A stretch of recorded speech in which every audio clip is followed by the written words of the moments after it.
안녕하세요. 두뇌를 키우는 두끼수학의 김쌤입니다. 이번 시간에는 인수분해에 대해서 배워보도록 하겠습니다.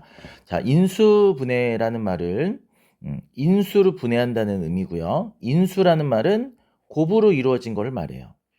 그러니까 곱으로 만들겠다라고 하는 거죠. 중학교 1학년 때 우리가 사실은 인수분해를 배웠습니다. 뭐에 대해서 배웠죠? 소인수분해에 대해서 배웠어요. 소인수분해. 네, 소인수분해라고 하는 거는 어떤 이런 이제 숫자가 있을 때 자연수를 여러 수의 곱으로 바꾸는 거예요. 곱으로 분해를 시키는 거예요. 6 곱하기 2 이렇게도 곱으로 분해시킬 수 있고 3 곱하기 4 이렇게도 분해시킬 수 있죠. 이것도 인수분해예요. 그렇지만 소인수분해에서 소자가 붙으면서 인수인데 뭐의 인수로? 소수인 인수로 곱을 바꿔라 라는 뜻이었어요. 이 6 같은 경우, 4 같은 경우는 소수가 아니라 합성수죠. 더 이상 쪼개지지 않는 가장 기본적인 수로만 바꿔라. 그래서 6을 쪼개면 2 곱하기 3이니까 2 곱하기 3 곱하기 2. 좀 더 정리해주면 2는 2번이니까 2의 제곱 곱하기 3. 이렇게 소수로 된 곱으로만 표현되어 있는 거를 소인수 분해라고 우리가 배웠죠. 자, 그러면은 우리 오늘 이제 이번 시간에 배울 내용은 다항식의 인수분해예요. 다항식. 사실은 다항식의 인수분해. 자, 다항식의 인수분해도 우리가 사실 배운 거예요. 자, 곱셈 공식을 이전에 배웠고요. 또 이제 곱셈 공식이 다 분배 법칙을 이용한 거였죠. 그래서 핵심이 되는 게 오늘도 분배 법칙이에요. 네, 분배 법칙. 자, 분배 법칙이 초등학교 때부터 나왔는데 계속해서 이 연결을 해주고 있죠. 고등학교 수학까지도 계속 연결이 됩니다. 여러분 분배 법칙 꼭 아셔야 돼요. 분배 법칙이라는 것이 무엇이냐? 음, 더해서 곱하나 A하고 B를 더하고 그 다음에 C를 곱하는 것과 A하고 C를 각각을 곱해서 B에다가 각각을 곱해서 더하는 것이 결과가 같다라는 거예요. 더해서 곱하나 곱하고 더하나 결과가 똑같다라고 하는 게 분배 법칙인데요. 자, 분배 법칙에서 얘를 이렇게 만드는 거, 괄호를 풀어서 이렇게 각각의 곱의 합으로 바꾸는 거를 전개라고 부르고요. 그 다음에 곱의 합이었던 거를 합의 곱으로 바꾸는 거를 인수분해라 그래요. 그래서 여러분이 인수분해라는 다항식의 인수분해라는 말을 사용하지 않았지만 실제로는 하고 있었던 거예요. 이렇게 공통으로 곱해져 있는 애를 괄호 밖으로 이렇게 묶어내는 그 행동이 바로 여기서 말하는 인수분해라는 겁니다. 자, 그런데 이 분배 법칙은 단항식과 다항식으로 인수분해를 하는 거였는데 중3에서 배우는 인수분해는 다항식 곱하기 다항식으로 바꾸는 걸 말해요.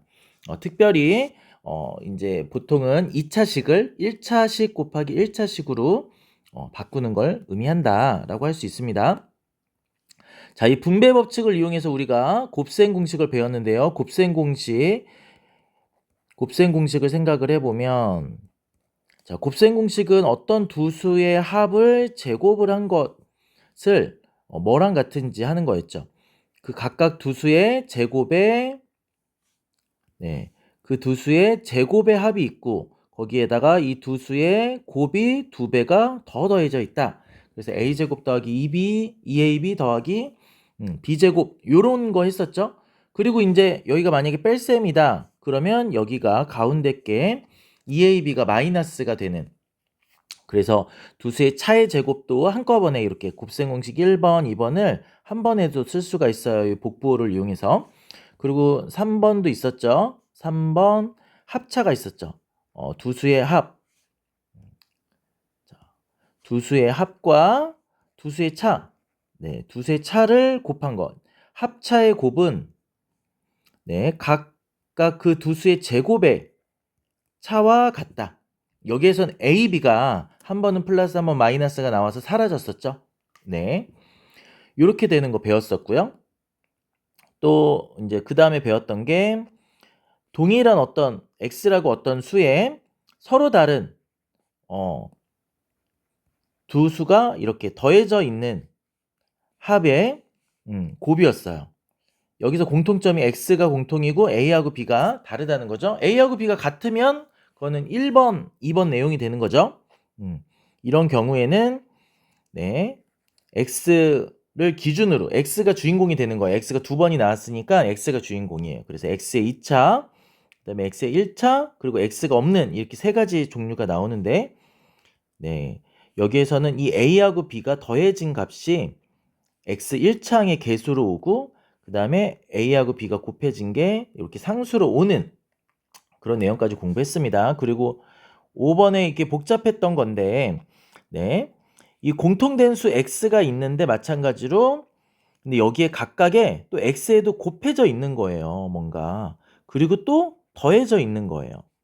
여기에도 곱해져 있고 그 다음에 더해져 있는 것까지 요렇게 조금 복잡한 것까지 했었죠. 그랬을 때 마찬가지로 우리가 분배 법칙을 여기서 이런 식으로 이용할 수 있다라고 했었죠. 그래서 각각 짝을 지어줘서 x도 앞에 있는 모든 x가 뒤에 있는 x와 b와 짝짓고 앞에 있는 a가 뒤에 있는 x와 b와 짝지어서 곱하는 거. 마찬가지로 ax랑 cx가 곱해서 ac, x는 두 번 곱했으니까 제곱. 그 다음에 ax랑 d랑 곱하면 adx. adx라고 쓰는 이유는 x가 주인공이기 때문에 그런 거예요. 알파벳 순서로 쓰는 것도 있지만 x가 주인공이에요. 그런데 여기 또 b하고 cx도 이렇게 곱하면은 bcx가 있어요. bcx가 있으니까 여기는 지금 x가 주인공인데 둘 다 한 번씩 곱해져 있는 동류항이라고 볼 수가 있죠. 그래서 우리가 얘를 동류항으로 같이 묶어서 하나의 항으로 만들 거예요. 그게 더 멋있는 표현이에요. 깔끔한 표현이고요. x가 주인공이 됐다는 게 확실하게 보여지는 거죠. 그 다음에 b하고 d하고 곱한 네. 이게 지금 곱셈 공식이었죠. 자, 요거 이제 복습을 한 건데요. 자, 복습이긴 하지만 이게 또 어떤 놀라운 일이 있느냐. 분배 법칙처럼 이 곱셈 공식을 했던 과정은 모두 전개를 하는 과정이었어요. 전개. 괄호로 묶어져 있고 곱하기로 되어 있는 것을 다 곱해서 풀어놓는 거죠. 펼친다라는 뜻이에요. 전개도. 입체 도형을 펼치는 걸 전개도라고 하는 것처럼 이렇게 곱으로 묶여 있는 거를 펼치는 것을 전개라고 하는 거죠. 자, 전개한 내용을 배웠어요. 곱셈 공식은 전개를 배운 거예요. 전개. 근데 이 전개를 거꾸로 가는 게 인수분해예요. 그래서 여기서 지금 곱셈 공식 했었던 거에 반대 방향으로 가는 게 다 인수분해예요.